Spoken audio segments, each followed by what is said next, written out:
Bem, vamos continuar a conversa aqui em estúdio e já vamos um pouco escalpelizar além dessa questão da imigração, que é importante, mas também aquilo que é o resto deste precipício orçamental e desta polémica que vai continuar noutros termos. Germano, boa tarde mais uma vez. Obama teve, há pouco o Tiago estava a dizer que Obama pode aqui vir a ser um sucessor, se quisermos, de Roosevelt, a interpretação. Michelle Obama neste momento a chegar, faço essa interrupção para dizer isso. Também já tínhamos visto a mulher de Joe Biden a fazer o percurso, só falta mesmo o vice-presidente e o presidente eleito dos Estados Unidos entrarem para que a cerimónia comece, dentro de 15 minutos, então às 4h30 isso vai acontecer. Germano, voltando à questão que te queria colocar, este Barack Obama fica, neste primeiro mandato, fica para a história como um presidente que os americanos consideram, tu estiveste precisamente nas eleições, que consideram, é mais ou menos unânime que foi uma espécie de desilusão, ou não? Não é unânime. Aliás, os resultados eleitorais mostram que não foi unânime. A maioria dos americanos acabou por votar nele. Eu diria que o dia de hoje marca o início da segunda etapa da era Obama. Houve muitas dúvidas no primeiro mandato se ele seria um presidente, um one-term president, como muitas vezes os republicanos diziam. Obama apanhou um momento histórico muito complicado, mas a verdade é que a 6 de novembro ele provou que merecia uma segunda oportunidade e, portanto, o dia de hoje marca o início da segunda etapa de 8 anos. E ele vem dizendo nos últimos meses isso, na entrevista à Time. Eu digo desilusão porque, mesmo entre os democratas e os fervorosos apoiantes, houve quem não conseguisse não esconder que, de facto, havia muita expectativa em 2008 em relação a Barack Obama e que essa expectativa se foi esfumando ligeiramente, se quisermos, não fazendo dele um mau presidente, mas com expectativas muito altas e correspondendo minimamente àquilo que era... Sim, há uma sondagem hoje da CNN que dá razão à tua ideia, na perspectiva em que há 4 anos 68% dos americanos tinham grandes expectativas e hoje, no início do segundo mandato, são apenas 50%. No entanto, eu retomo esta ideia. Obama, de facto, apanhou uma altura muito complicada e teve que ter no início...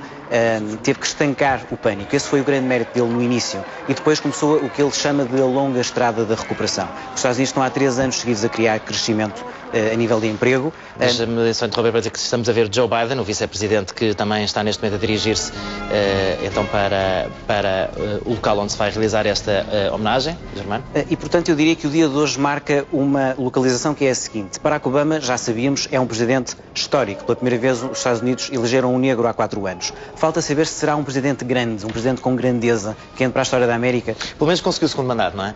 Conseguiu o segundo mandato. Há a ideia que é fácil a reeleição e se olharmos para a história dos 44, apenas 17 foram reeleitos. Ele é o 7º presidente. E tivemos ali já Jimmy Carter, um presidente que não conseguiu, George Bush... Embora seja verdade que nos últimos 5 presidentes, 4 foram reeleitos, só o Bush pai não o foi. E, portanto, havia essa expectativa.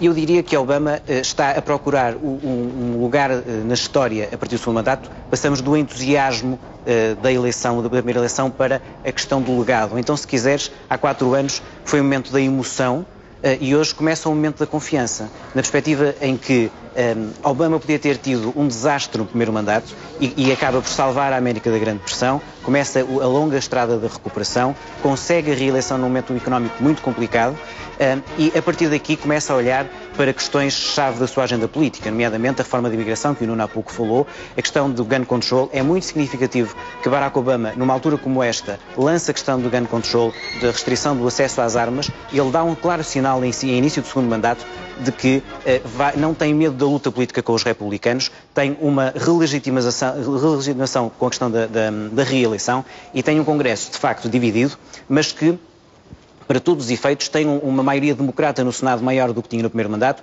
e uma minoria democrata na Câmara dos Representantes menor do que no primeiro mandato. Portanto, há aqui condições políticas que, na minha perspectiva, ajudarão Obama a enfrentar aquilo que eu considero são os 3 maiores desafios do segundo mandato. E que eles são muitos, mas em 3 grandes áreas. O da concretização, ou seja, o primeiro mandato, com os problemas económicos que teve, impediu Obama de avançar mais do que queria. E, portanto, a concretização na área fiscal, mesmo nas áreas sociais e em áreas que foram muito importantes na primeira eleição e que ele agora fala um pouco menos, a questão dos direitos cívicos, etc. Esta cerimónia acontece no dia em que se celebra o nascimento de Martin Luther King, portanto é um dia também duplamente importante, se quisermos, para os americanos. E em relação aos direitos cívicos, precisamente... Joe Biden vai entrar agora. Vamos ouvir. The Joint Congressional Committee on Inaugural Ceremonies, Kelly Fado. Senate Deputy Sergeant-at-Arms, Martina Bradford. House Deputy Sergeant-at-Arms, Carrie Hanley. Senate Majority Leader, Harry Reid. And House Democratic Leader, Nancy Pelosi. O líder da Câmara dos Representantes e a líder do Senado, Nancy Pelosi, a democrata. E já vemos Barack Obama, que se prepara então para entrar, uma cerimónia que está muito em cima da hora e muito ao minuto dentro do tempo que era previsto. Mas temos aqui então a entrada do Presidente dos Estados Unidos para essa reunião com membros do Congresso.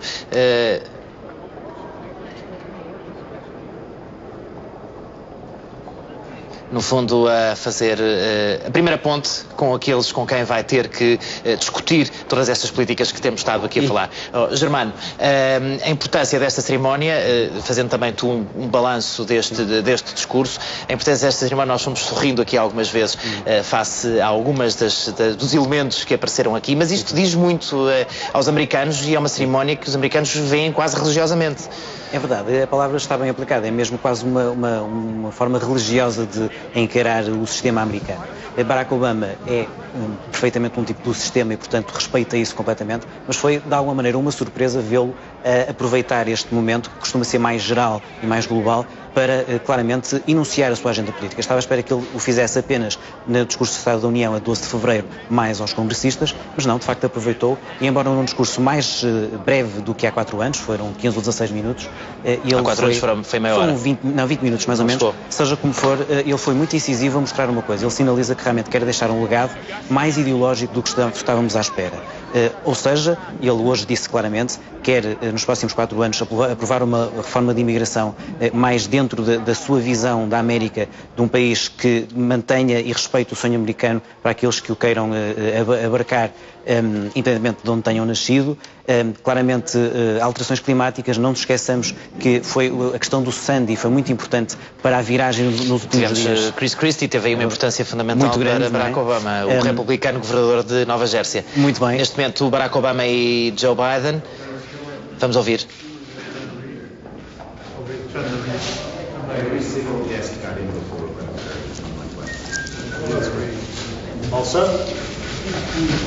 Vai ser a assinatura formal. Vai acontecer neste momento. Estão os líderes republicanos e democratas Vamos ouvir. Continuamos a conversa aqui em estúdio. Germano, há pouco interrompi-te. Vamos voltar ao teu raciocínio. Estávamos a falar precisamente daquilo que era este Barack Obama no segundo mandato, mas com todas as suas limitações de cumprir este segundo mandato calmamente até ao fim. Sim, João, eu acho que o Barack Obama foi de forma muito consistente, conseguiu integrar num discurso que é muito generalista, o discurso de tomada de posse não é muito político, ele conseguiu integrar as principais ideias da sua reeleição nesse discurso. Começa, de facto, a repetir a ideia de nós somos uma nação e só uma nação e um só povo, a noção de união, central no seu discurso, mas que fala nos valores americanos, fundadores, e, portanto, aí consegue atrair, portanto, uma grande massa de pessoas a concordar com isso, mas depois começa a dizer o seguinte, fala em diversidade, que foi uma questão crucial para a sua reeleição, fala na questão dos direitos dos homossexuais, fala na questão de como era importante neste segundo mandato ter avanços na questão, como estava a falar há pouco, das alterações climáticas, etc., que tem muito a ver com a sua própria agenda, mostrando que a ideia forte de we are all in this together, ou seja, a ideia de sociedade partilhada, que foi a ideia democrata desta reeleição, prevaleceu na eleição e, portanto, deve sobrepor-se à questão de you're on your own, portanto, está cada um por si, que era a acusação dos democratas contra os republicanos. Ou seja, Barack Obama, neste discurso, de forma rápida, mais rápida do que há 4 anos, consegue dizer eu quero no segundo mandato agir, quero avançar e, apesar da tal maioria que temos falado na Câmara dos Representantes dos republicanos, dá um sinal de que quer de facto ser mais claro aí. Este discurso sinaliza uma coisa que Valerie Jarrett, uma das pessoas mais próximas de Barack Obama há muitos anos, conselheira sénior do Presidente, avançou ontem ou anteontem, dizendo os sinais que o Presidente tem dado nos últimos dias eu quero ser um segundo mandato mais direto, não quero perder muito tempo com coisas que depois não vou conseguir resolver, como o Tiago há pouco estava a falar, de facto em termos concretos um segundo mandato vale 2 anos, porque os últimos 2 anos está toda a pensar nas eleições em que o Presidente... Há pouco que consiga fazer depois e desbloquear a partir do final de 2014, neste caso, não é? Porque exatamente. Acaba por também o Congresso, a Câmara e o Senado acabam por estar preocupados também com, com as suas eleições E nesse sentido foi um discurso muito rico em termos de ideias, mais do que se estava à espera. Eu diria que Obama no segundo mandato tem 3 grandes desafios. O primeiro, que tinha falado no início, da concretização, que teve que ser adiado porque o primeiro mandato de facto teve muitos problemas a nível... Ele no primeiro mandato, no início, tem que estancar o pânico na questão dos mercados e tem que depois começar uma longa estrada da recuperação.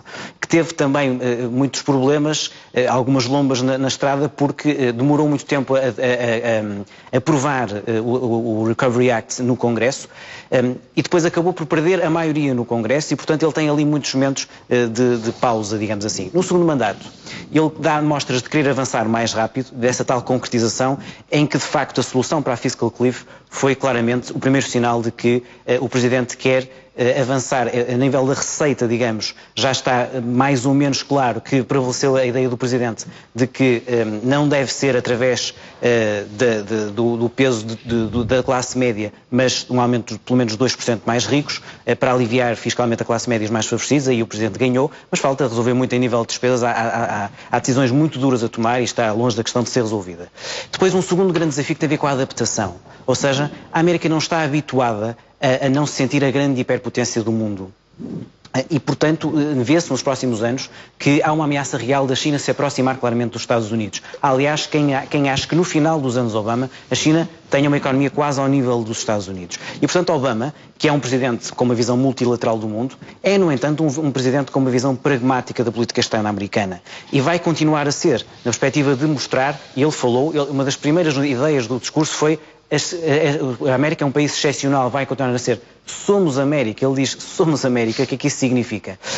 E, portanto, o segundo mandato de Obama vai continuar a ser assim, mas o Presidente Obama vai começar a habituar os americanos que ser a maior superpotência do mundo não significa que não haja a ascensão dos outros, nomeadamente na China. Mitt Romney tinha nas eleições uma ideia muito agressiva em relação aos chineses e à maneira como os produtos chineses não deviam entrar nos Estados Unidos. Obama tem um discurso mais moderado nesse aspecto, mas falando claramente... E a fuga da tecnologia também para a China. Naturalmente, mas falando concretamente, até ontem, secretária de Estado Hillary Clinton, uma das últimas coisas que fez foi claramente colocar-se ao lado do Japão contra a China numa destas questões e, portanto, claramente esperam nos anos em que os Estados Unidos têm aqui alguma divergência com a China. Também a nível de adaptação, a crise europeia, que é um grande desafio para Obama, vai continuar a mostrar-se um pouco dúbio nesse aspecto. Ou seja, claramente os anos Obama começaram a fazer um shift para a Ásia-Pacífico. Os Estados Unidos estão a olhar mais para a Ásia, para o Pacífico e menos para a Europa, mas a Europa continua a ser o maior lado dos Estados Unidos, o maior nível de relações... E a Europa é praticamente inexistente, quer dizer, pelo menos na campanha eleitoral, nos debates presidenciais americanos, não existimos, não é? Só um último desafio, o tal último desafio, é Europa, Ásia. Exatamente. O tal terceiro desafio que, para terminar, tem a ver com a reconciliação. Foi claramente o que falhou no primeiro mandato, como é óbvio, não é? Um ambiente quase malsão em Washington, que não tem a ver com a tradição bipartidária, de consensos bipartidários daquele país. Os últimos anos, Bill Clinton disse na Convenção Democrata, mesmo nos anos em que os republicanos me eram hostis, nada tinha a ver com a forma como a extrema-direita, que através do Tea Party tem dominado o discurso do Partido Republicano, parece odiar este presidente. Isto não é normal naquele país. Obama mostra aqui que sente neste momento a bola do seu lado. Ele começa o segundo mandato com 53% de aprovação, não sendo nada de fantástico, neste clima de divisão acaba por ser relativamente bom. E há uma coisa, houve um mito, na minha opinião, no primeiro mandato, que foi que Obama era um presidente falhado e que fez pouco e muito impopular. Vejamos os números. Barack Obama tem um nível de aprovação de 53% e um nível de favorabilidade de 60%. O Congresso republicano tem um nível de favorabilidade de 21%. Ou seja, embora não muito popular, o Presidente é muitíssimo mais popular que o Congresso. Isso, eu penso que isso é mais ou menos claro. Aliás, não só, apesar de os membros do Congresso serem eleitos diretamente pelo povo, mas Barack Obama, e pegando um bocadinho naquilo que o Germano dizia, abstraindo dos olhares, vamos voltar, Germano, à conversa que estávamos a ter relativamente ao futuro dos partidos políticos. Tu querias acrescentar um ponto ao que o Tiago estava a dizer. Sim, eu acho que as eleições de 6 de novembro mostraram que os republicanos perderam 3 batalhas para com os democratas e com Barack Obama. A batalha demográfica, a coligação Obama, que o Tiago há pouco explicou muito bem, foi claramente decisiva na vitória eleitoral de Obama, e os republicanos perderam, nomeadamente na questão dos latinos, das mulheres e dos jovens. A coligação, a batalha tecnológica, Barack Obama arrasou os republicanos nas batalhas digitais que foram decisivas em 2012 e não tanto em 2008. Muito curioso o que o Filipe há pouco mostrou. 82 mil tweets há 4 anos, 1,1 milhões agora, uma diferença brutal, e Barack Obama arrasou os republicanos aí. E depois também, naturalmente, uma batalha cultural, não é? Esta tomada de posse muito marcada pela questão, o primeiro gay a ler um poema, pela primeira vez o Presidente dos Estados Unidos a dizer a palavra gay na tomada de posse. Claramente, as minorias e as questões culturais e cívicas foram ganhas pelos democratas. O que é que os próximos anos têm que mostrar? Os republicanos têm que perceber que tiveram um problema com as minorias, muito relacionado com a forma como o Tea Party dominou o Partido Republicano. Muito recentemente o Bill Schneider, considerado o Aristóteles da análise política na América, concedeu uma entrevista para a TV24.pt, em que disse muito claramente que o medo do Tea Party fez religar a maioria Obama. A meio do primeiro mandato parecia que Obama tinha perdido a maioria presidencial e ele renovou-a um pouco também pelo medo de se voltar atrás. Não por acaso o slogan era forward, não é? Exatamente, avante.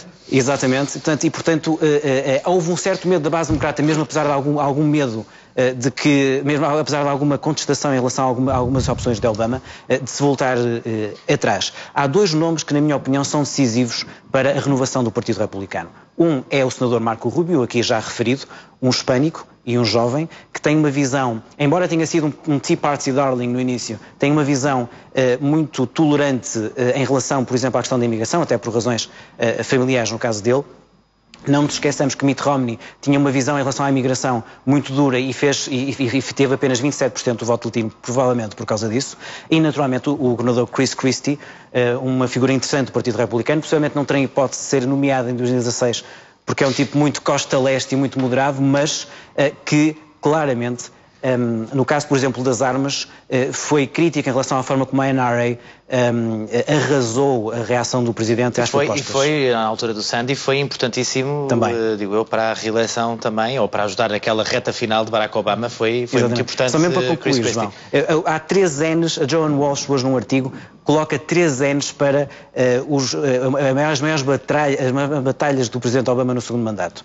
NRA, National Rifle Association, a questão das armas. Norquist, Grover Norquist, que é, digamos, o ideólogo da direita americana de impedir qualquer subida de impostos, e neocons. Portanto, esses 3 N's são decisivos se Obama conseguir batê-los, ou seja, se conseguir provar que a solução, por exemplo, à fiscal cliff tem a ver com uma solução mais integrada e não com o mantra dos republicanos de não se poder subir os impostos mesmo para os mais ricos.